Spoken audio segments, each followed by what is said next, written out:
Michelle Obama had just left a busy charity event, her limousine moving slowly through the streets on an evening where the sun was beginning to set. Despite the fatigue from a long day, a sense of fulfillment warmed her heart as she reflected on the impact of her efforts. However, as they drove, something on the sidewalk caught her eye. A man, sitting by the curb, held a sign with bold letters that brought tears to her eyes. "I am a veteran and I am disabled. Please help. Please stop the car," Michelle instructed her driver, her voice firm with urgency. Stepping out of the vehicle, she was struck by the sight before her. The man's weathered face and vacant eyes told a story of hardship. He sat in a wheelchair, holding the sign with hands that seemed to tremble from exhaustion.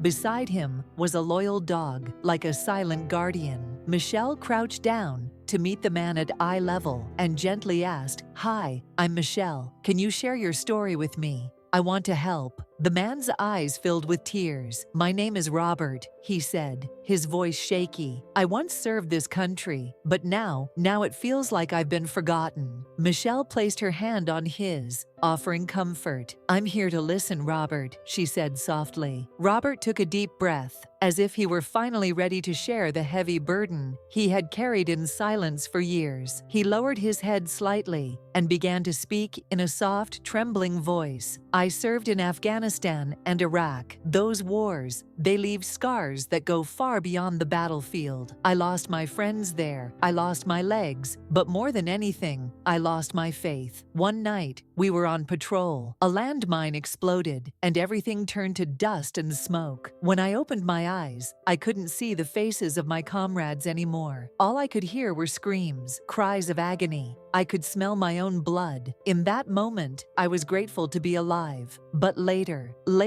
I wished I had been one of the ones who didn't make it." Michelle took a deep breath, her heart heavy, but her eyes stayed fixed on Robert. He clasped his hands together in his lap and continued, "When I returned home, I thought I'd be starting a new chapter, but instead, I kept running into walls. My wife, the person who was supposed to be my greatest support, she got cancer. I fought for her, sold everything I had to pay for her treatment. But one morning, she took her last breath in our bed. In that moment, I didn't just lose my wife. I lost the last shred of hope I had left." Robert's voice quivered, and his eyes filled with tears, but he pressed on. "My children, those little kids who once looked up to me with pride, they started to see me as a burden. One day, they sat me down and said, 'Dad, we love you, but taking care of you is too hard for us. We're trying to build our own lives.' A part of me broke that day. I left the house because I didn't want to be a weight they had to carry." Michelle felt a lump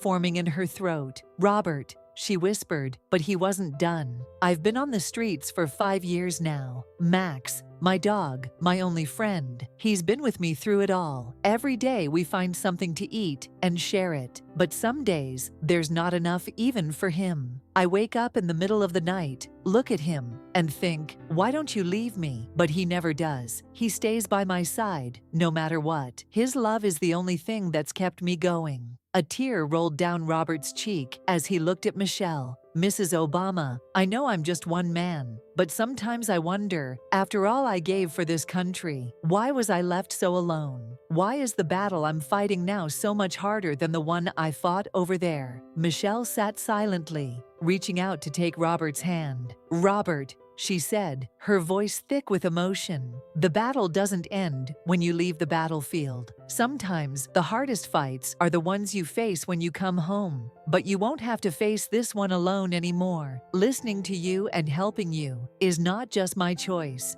It's my duty. This country owes so much to people like you." For the first time in years, Robert felt a flicker of hope when his tear-filled eyes met Michelle's sincere gaze. A small light began to shine in the darkness that had consumed him for so long. Michelle immediately pulled out her phone and began making calls to various aid organizations. This man needs a home. He also needs a job and ongoing support," she said firmly. Turning to her team, she gave a clear directive. "Make sure this is resolved immediately." Robert looked at Michelle in disbelief, overwhelmed by gratitude. "Why are you doing this for me?" he asked. Michelle smiled warmly and said, "Because you're our hero, Robert. You fought for this country. Now it's our turn to repay that debt." At that moment, Max placed his head on Michelle's hand, as if to express his gratitude. Stroking the dog gently, Michelle said, "Robert, this is the start of a new chapter for you. I promise, things will get better." Within a week, Robert's life had turned around completely. With Michelle's help, he was provided with temporary housing and then a permanent place to live. A job suited to his physical abilities was found,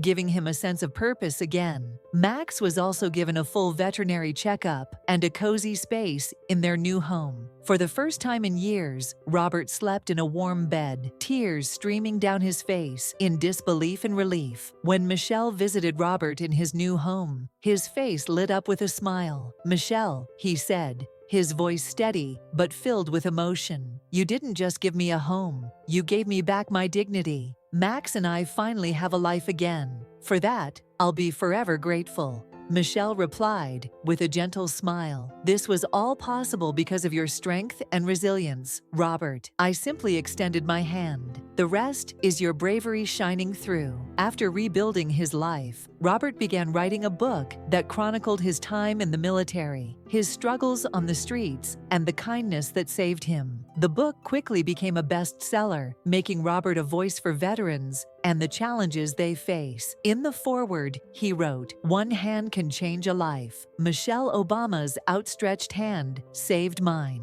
At the book's launch event, Michelle and Robert reunited on stage. Taking the microphone, Robert said, "Michelle, you didn't just help me, you restored my hope. Let my story serve as a testament to the power of kindness and compassion." At the end of the event, Michelle, her eyes glistening with emotion, addressed the crowd. "We all need help at some point in our lives. Never forget that even the smallest act of kindness can change the world." Robert has shown us that truth. Robert and Max's story of hope shines as a beacon for us all. Every small act of kindness has the power to transform lives. If this journey touched your heart, don't forget to subscribe to our channel, like the video, and share your thoughts in the comments. Together, we can create more stories of hope and compassion.